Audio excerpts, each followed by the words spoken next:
Hey, beautiful. I hope you're doing well. Actually, how are you doing? Let's talk about it. Tell me in the comments. Like, let's chit chat. Let's see what's going on with you. Because lately, for me, like, life's been very good. I've been okay. I've been. Of course, like I have my problems, but it's good. Like, life's been treating me well or whatever. I've always wanted to make these videos of like what I wish I knew at like 13, 14, 15, 16, because like back when I was like in middle school, I used to stay like watching those videos, like high school advice videos and stuff like that. And like honestly, like they really helped. And they really helped in my opinion. And they were also like pretty cool because like you're hearing it from people that like already been through it. And I just want to be that person to like give the gems down, pass down the knowledge, and offer a more modern perspective. Also, I'm gonna make this like, I don't want to make this too personal, but like I'm just gonna tell y'all what I wish I knew at 14. Like it's gonna be like a lot of like life lessons and stuff like that. It may not necessarily apply to you, but I'm pretty sure like any teenager can get something out of this. Anybody that's like has not lived a whole lot of life can like really get something out of this. I'm gonna go on with the first one and just say take school like when you are in like high school very seriously. Very, very seriously. And here's what nobody tells you. Like, it's not necessarily because college is important. I'm not coming from that standpoint. I'm coming from the standpoint of when you do well in school, especially high school, it just opens up doors. No teenager knows what they want to do for the rest of their life, and you don't have to choose what you want to do for the rest of your life immediately. But when you're doing well in school and you're working hard, it just gives you as much opportunities as you possibly can.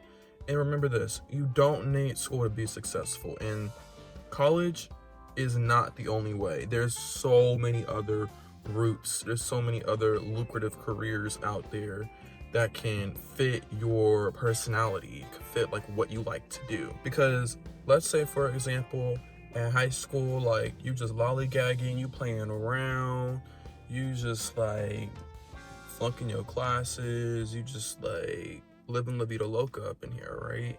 Now, let's say you don't go to college when you're like 18, 19, but at 20, you want to go back to school. You want to go to nursing school. They're going to look at your high school transcripts and they're going to be like, "Yo, no." You don't have to make like stellar grades, but I'm just trying to say like at least try your best because people can tell when you're trying. And I'm trying to tell you, you want to have the options. You need to give yourself as many options as possible. Which goes into my next point. It is completely okay to be sad after making the right decision. Let me repeat that again. It is okay to be sad. It is okay to be upset. It is okay to feel a certain way after you make a right decision. Sometimes what's good for us, what's best for us, it's just not gonna come easy. And a lot of times you may feel like regret or you may feel uneasy about a difficult decision you had to make, but don't beat yourself up, okay? You're doing the best with the resources that you have. And if the decision blows up in your face, there's no reason to be upset at yourself about it. You live and you learn, and I find that every day that is given to us, it is part of our life's journey, and learning from our experiences is one of them. And part of that experience is accepting that you're just not going to be perfect. And that's okay. And do you want to know who's also not perfect? Our parents. Your parents aren't going to be perfect. My parents weren't perfect. I remember when I was in middle school, I was really like judgmental of like my parents, especially my mom. Like I didn't understand a lot of like the decisions that she made. I didn't understand like why she said this, that, and the other to like me or like my siblings, and why she believed the things that she believes. But I found that our parents are people too. Sometimes people need to hear that. I know it's kind of hard to like, it's kind of like, at first it's like, duh, and then it's like, oh wait, like our parents are people too. They have their own thoughts, fears, dreams, and aspirations, not only for you, but for themselves. Just like us, they're living out their life, they're learning lessons, and they have a life just as vivid and complex as our own. And I feel like the sooner like we're all able to acknowledge that our parents are people too, the easier life would be. When I grew up, became an adult, and like lived a little bit of life, I realized that a lot of decisions that my mom made in the past made a lot of sense. And I had to realize that not only was she doing the best with the resources that she had, but it also gave me a lot of compassion for what like mothers have to go through, especially young mothers, because I find that a part of growing up is just like figuring stuff out. And my mother had me at a young age, so I had to really keep that in mind. Now, I really like this next point, and this is going to be, I'm not gonna lie to you guys, like this pill right here I'm about to give to you guys, this is probably gonna be the hardest pill to swallow in this video. Don't be upset at people that have radically different beliefs than you. Even though it doesn't align with your morals, I find that people are just doing what they think is right. Even though it doesn't align with your morals, keep in mind that we're all a product of our own environment. Therefore, people are just doing what they think is right based off of the frame of reference that they grew up in. Let people be an individual just like you, because we're not all going to agree on the same things. And it hurts, I know, especially when it's coming from a point of ignorance, but this is your life journey. This is our life journey. There's no point in wasting energy on it. All of us are not going to have the same moral compass, and we're all just acting on our own accord and trying to be the best version of ourselves. I'm including this next point in this video because I had to learn this recently, and I wish I knew this at a younger age. So let me tell you, nurture the relationships that nurture you back. If you don't want to be friends with someone no more, cut them off. If you want to be friends with someone, if you want to ask that girl out, go for it. Love bug. We only get one chance at this life. One chance.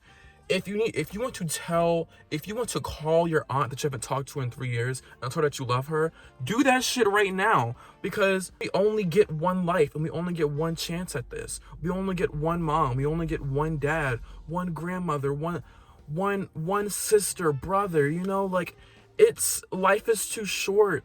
Life is too short to hold grudges, and life is too short to not nurture the relationships that nurture you back. Because nobody wants to think about this, but we're not going to be around forever. Our loved ones aren't going to be around forever.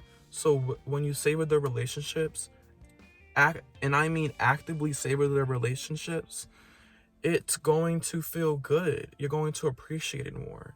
It's going to make life more fulfilling. Okay, this next point is from my LGBTQ people, or to the LGBTQ youth. You do not have to come out the closet if you don't want to. Your sexuality is your business, no one else's, not even your parents. You do not owe anyone answers. Let me repeat that. If you are currently lesbian, LGBT, lesbian, gay, bisexual, questioning, it is no one's business but yours. It's only your business. Only your business. You don't owe a single person on this planet answers. Sexuality is very deep, intimate, and personal. And if you don't feel comfortable revealing it to the world yet, so be it. Stand on that. Take all the time you need to get comfortable, to settle within yourself. And never, ever let anyone pressure you on coming out or rushing the process, because it is a process. And the thing about it that nobody wants to tell you is that, as you may know, there is a lot, and I mean a lot, of hate towards LGBTQ people. You need to be okay with learning how to cope with that and learning to accept that. Personally, like in my life, that has been the hardest thing to get over.